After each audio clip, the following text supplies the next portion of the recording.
Jy kan ook 'n wenner wees. In ons samelewing hou ons nie van verloor nie. So toe Santorini, waar ons nou hierdie foto's, hierdie video opneem, toe ons in Santorini nou gesels met 'n kelner by 'n restaurant, toe vra ek, hoe het julle dit beleef? Toe sê hy, hulle het almal van die eiland gegaan, of die meeste het hier van die eiland af gegaan, maar hy sê, we talked to God. In ander woorde, hulle het op 'n ander manier hulle verhouding met God hanteer. Want in 'n situasie van 'n aardbewing soos ons onlangs dan ook in Istanbul beleef het, dan voel jy uitgelewer, jy voel broos, jy voel jy moet op God vertrou, want daar's nie iets anders waarop jy kan vertrou nie, of iemand anders regtig nie.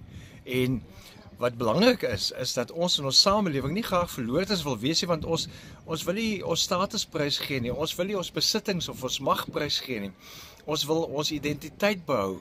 Maar in die koninkryk van God werk wenners anders.